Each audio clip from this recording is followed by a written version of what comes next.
Hoy nos vamos a meter de lleno en algo crucial, la importancia de tomar acción y sobre todo de definir nuestra propia versión del éxito, ya no seguir modelos ajenos. Vamos a revisar algunas historias, métodos concretos que propone el libro para pasar de la intención a la acción real. Sí, analizaremos conceptos clave.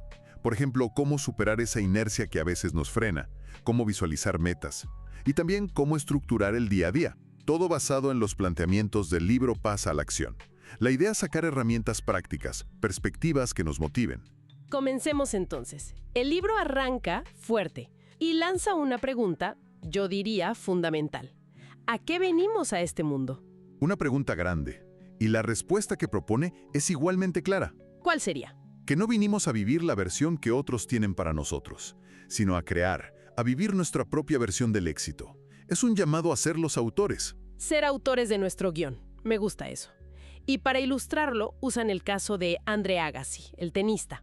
Así, un caso muy conocido. Famosísimo, 8 Grand Slams, una carrera brillante. Pero confesó odiar el tenis. Hay una frase suya tremenda. Lo detesto con una oscura y secreta pasión. Vaya, es difícil imaginar eso, ¿verdad? Alguien en la cima absoluta sintiendo eso. Totalmente. Y es un ejemplo perfecto de cómo perseguir una meta impuesta, en su caso era el sueño de su padre, ¿no? Sí. Puede llevar a una infelicidad profunda, incluso si logras lo que el mundo llama éxito. Él cuenta que ganar Wimbledon en 1995, que se suponía era la cumbre, fue un momento de tristeza. Se dio cuenta de que esa meta, en el fondo, no le llenaba, no significaba nada para él. ¡Qué fuerte! Tocar el cielo según los demás y sentirse vacío. Después de eso, su vida tuvo un bajón importante. Depresión, problemas. Sí, una caída fuerte. Pero lo interesante es cómo resurge. Encontró un nuevo propósito. Crear escuelas para jóvenes con menos oportunidades. Y ahí está lo fascinante. Para financiar ese proyecto, tuvo que volver a jugar tenis. Y a ganar. Claro, necesitaba el dinero. Pero ahora el tenis ya no era el fin en sí mismo. Era el medio para lograr su objetivo. Uno genuinamente propio. La lección es potente. Alcanzar metas que no son nuestras, que no resuenan con nosotros, no trae satisfacción real. Y eso nos obliga a preguntarnos. ¿Qué es el éxito para mí, realmente? ¿De dónde viene esa definición? ¿Es mía o la adopté sin darme cuenta? ¿De la familia, la sociedad?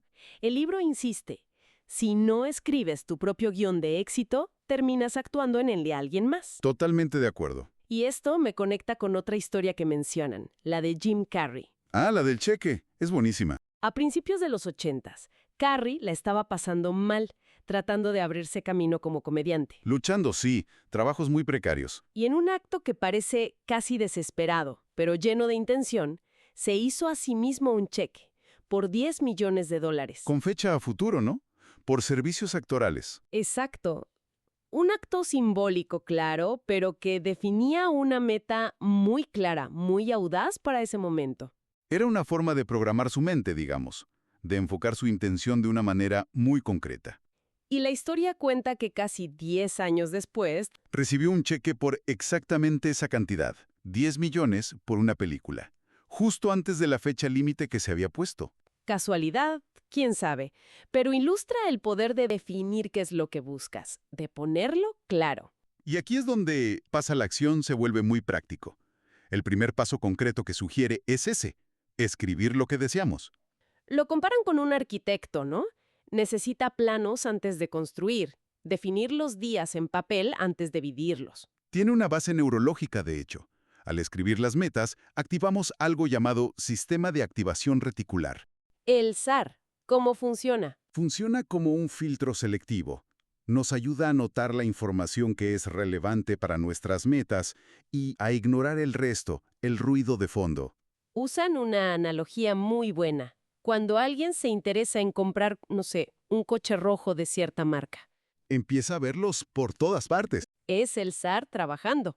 Resalta lo que tú has marcado como importante. Al escribir tus metas, le estás dando una instrucción directa. Así que el cerebro es una herramienta que podemos dirigir si sabemos cómo.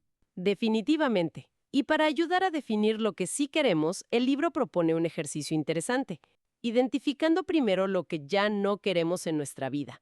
A veces es más fácil saber lo que nos molesta o nos frena. ¿Y cómo sería el ejercicio? Muy sencillo. Anotar 3 cosas concretas que ya no deseas. Por ejemplo, no quiero sentirme agotada al final del día. O no quiero reuniones los fines de semana. Ok, identifico lo que no quiero. ¿Y luego? El paso clave. Reformularlas en positivo. Quiero terminar mi día con energía para mí. O mis reuniones de trabajo terminan los viernes a tal hora y respeto mi tiempo libre. Identificar los no ayuda a clarificar los sí. Es un acto simple, pero escribirlo, reformularlo, ya empieza a cambiar la perspectiva. Le da dirección a tu atención. Y a tus acciones potencialmente.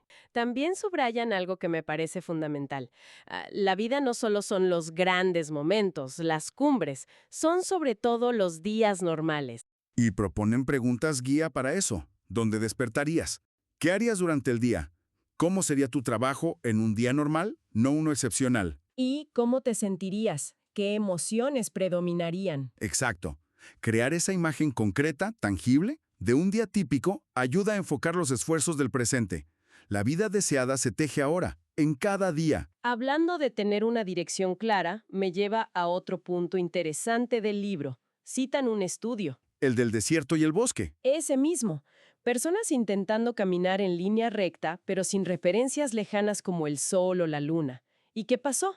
Terminaban caminando en círculos, completamente perdidos aunque creyeran ir recto. ¿Y la conclusión cuál fue? Que nuestra capacidad para mantener una dirección depende de referencias externas, de puntos en el horizonte. No tenemos una brújula interna infalible. Y eso aplica no solo a caminar. Claro, aplica también a nuestros objetivos de vida. Sin un horizonte claro, sin algo hacia dónde apuntar, es muy fácil perder el rumbo, dar vueltas. Mencionan una cita de Greg McKeown que me impactó. Hay 2 tipos de personas, las que están perdidas y las que saben que están perdidas. Es fuerte, pero tiene mucho de verdad. En cierto sentido, todos estamos navegando un poco a tientas, buscando nuestro propósito. Pero la propuesta del libro no es angustiarse por encontrar el gran propósito ya mismo, ¿verdad? No, para nada. Eso puede ser paralizante. Más bien, la idea es elegir una dirección, algo que te importe hoy, por pequeño que sea, y empezar a caminar hacia allá. Empezar a moverse. Exacto. El propósito, sugiere el libro, muchas veces se revela en el camino, prestando atención mientras vives. No es algo que encuentras antes de empezar a actuar. Entonces, la clave es decide algo y avanza. Podría ser algo simple. Sí, como quiero pasar más tiempo con mis amigos, o voy a empezar a ahorrar para ese viaje, o leeré 15 minutos cada noche. Lo que sea. Y al moverte en esa dirección, empiezas a ver cosas, conexiones, claridad que antes no veías. Justamente. Y en ese camino de avanzar, a veces la ruta más efectiva no es la obvia, no es la que sigue todo el mundo. Aquí entra la historia de los Smoke Jumpers, ¿cierto? En Man Gulch. Exacto. Montana, 1949. Un equipo de bomberos forestales de élite, atrapados por un incendio que avanzaba rapidísimo. La reacción lógica, la que siguieron casi todos, fue correr cuesta arriba huyendo del fuego. Parecía lo sensato. Huir del peligro directo. Pero el líder, Wag Dodge, hizo algo completamente inesperado. Contraintuitivo total. Prendió fuego al pasto delante de él. Creó una zona quemada. ¿Prendió más fuego?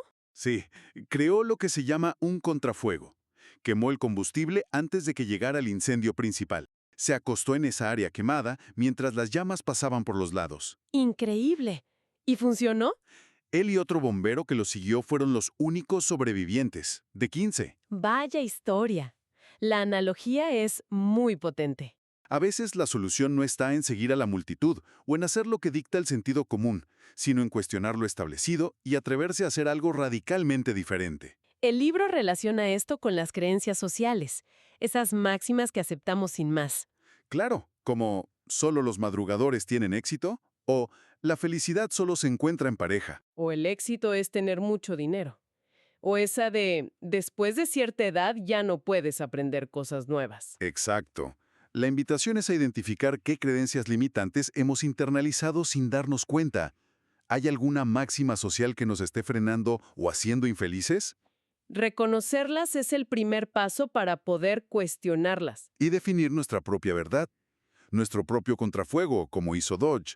La autora da su ejemplo personal. Ella funciona mejor de noche. Y rechaza la idea de que solo se es productivo levantándose al amanecer. Exacto, define su propia norma. Definir nuestra verdad es crucial. Pero bueno, ¿cómo llevamos todo esto, definir el éxito, visualizar, cuestionar normas, a la acción diaria? Una acción estructurada. Aquí es donde introducen una metodología con una historia de origen sorprendente, la de Toyota después de la Segunda Guerra Mundial. Toyota. Estaban casi en bancarrota, ¿no? Sí, al borde. Enviaron ingenieros a Estados Unidos para aprender de los grandes, como Ford.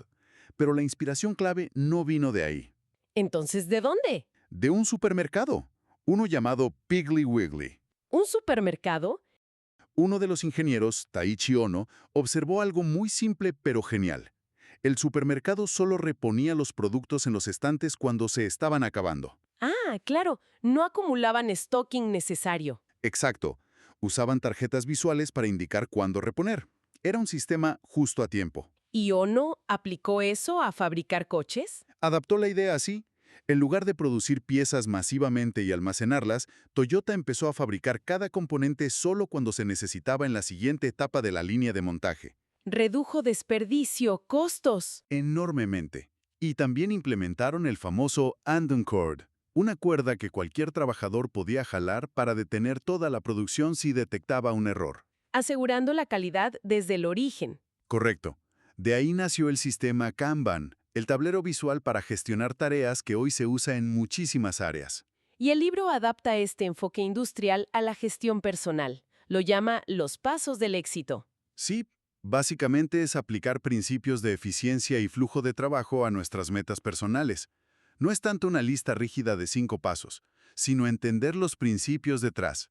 A ver, ¿cuáles serían esos principios clave para llevarlos a la práctica? Son 5 ideas fundamentales. Primero, visión semanal. Antes de empezar la semana, definir qué es lo realmente importante que debe suceder en ella. Planificar la semana en grande, digamos. Segundo, microacciones diarias. Cada día, elegir un pequeño número de tareas clave, y el énfasis en pequeño es vital. ¿Por qué? Para evitar la sobrecarga y la frustración de no cumplir listas interminables. Realismo ante todo. Entendido. ¿Y después? Tercero, descomponer. Dividir las tareas grandes en pasos atómicos. Acciones muy pequeñas que puedas empezar y terminar en una sesión de trabajo. Hacerlo manejable. Cuarto, aprovechar la química cerebral. Celebrar cada pequeña victoria. Tachar una tarea, moverla a hecho en tu tablero. Eso libera dopamina. El neurotransmisor del placer y la motivación. Exacto. Refuerza el hábito. El libro advierte no regalar esa satisfacción a las notificaciones constantes del móvil o el correo. Dirigirla a tus propias metas. Buen punto. ¿Y el quinto principio? Revisar y ajustar. Al final del día, tomar unos minutos para reflexionar. ¿Qué funcionó? ¿Qué no? ¿Estimé mal el tiempo para algo? Ver los desvíos o fracasos como aprendizaje puro, para ajustar el plan del día siguiente. Es un ciclo de mejora continua, pero aplicado a nuestra vida personal. Entonces, más que una lista estricta, es como un sistema. Planificar flexiblemente, ejecutar en pequeño, celebrar el avance y ajustar constantemente. Suena mucho más sostenible. Esa es la idea. Crear un flujo de trabajo personal que funcione a largo plazo. Visualizarlo ayuda mucho. Columnas simples. Pendiente general. Esta semana. Hoy, hecho. Y mover las tareas entre ellas te da una sensación real de progreso. Exacto. Hace tangible el avance. Para ir cerrando, el libro también aborda el papel de las emociones en todo este proceso de actuar y construir. Presenta una especie de mapa emocional del crecimiento. Una curva que seguramente muchos reconocerán al intentar algo nuevo. Empieza con entusiasmo, ¿no? Luego puede venir la incertidumbre, quizá frustración, hasta enojo cuando las cosas se ponen difíciles. Y si se persevera, se puede pasar a un optimismo más realista y, finalmente, al avance. Y la idea clave aquí es no asustarse de esas emociones difíciles. La frustración, el miedo, no son necesariamente señales para abandonar. Son información. El libro argumenta que son como una brújula. Indican dónde estás en el proceso. La frustración, por ejemplo, significa que lo estás intentando, que estás en la arena, como dicen, que estás empujando tus límites. No hay que reprimirlas, sino entender su mensaje. Y cuestiona esa búsqueda de la felicidad constante, ¿no? Ese optimismo tóxico. Exacto. Porque la verdadera satisfacción, la plenitud, no viene solo de alcanzar la meta final. Viene en gran medida del sentimiento de progreso. Sentir que avanzas, aunque sea a pasitos pequeños, es una fuente muy poderosa de motivación. Tiene mucho sentido. Proponen un último ejercicio que me gustó para conectar con eso. ¿Cuál? Pensar en un área de nuestra vida donde hayamos mejorado notablemente gracias al esfuerzo. Aprender algo nuevo, un logro en el trabajo, un hábito saludable que incorporamos. Recordar ese proceso. ¿Cómo empezamos? ¿Qué pasos dimos? ¿Cómo nos sentimos en el camino, incluyendo las dificultades? Y una pregunta crucial, ¿cuánto tiempo nos llevó realmente? Ah, eso es importante. Poner las cosas en perspectiva. Claro, nos recuerda que lo valioso suele llevar tiempo, esfuerzo, que el progreso diario, ese pequeño avance en nuestro martes cualquiera, es lo que de verdad cuenta. Contrarresta esa cultura de la inmediatez que nos rodea. Sin duda, paciencia y constancia. Creo que hemos cubierto bastante terreno del libro Pasa a la acción. El hilo conductor parece claro. La vida que deseamos no es algo que llega por sí solo. Es algo que construimos activamente, día a día. Es una interacción constante entre nuestro mundo interior, ideas, intenciones, definiciones y nuestras acciones concretas en el mundo exterior. Y quizás, como decías, la mayor satisfacción no está solo en la meta final. Sino en sentir que estamos avanzando, en el progreso mismo. Eso nos deja con una reflexión final para quienes nos escuchan. Si la vida se construye día a día y si el progreso es la clave, ¿cuál podría ser el ajuste más pequeño, casi invisible, que se podría implementar hoy mismo inspirado en estas ideas? Ese pequeño paso para sentir un avance hacia esa versión propia de éxito. Exacto. No se trata de una revolución de un día para otro. Quizás es solo ese primer paso consciente, esa mínima edición en nuestro guión personal, que puede empezar ahora mismo. Muchas gracias por acompañarnos. Esperamos que te haya inspirado y motivado a tomar acción para crear la vida que mereces. Recuerda que el poder para cambiar tu vida está en tus manos. Y para todos nuestros oyentes, les recordamos que pueden compartir sus reflexiones en redes sociales con el hashtag Sabiduría en Bytes. Nos encantaría escuchar sus reflexiones. Gracias por acompañarnos en este viaje de descubrimiento. Nos vemos en el próximo episodio.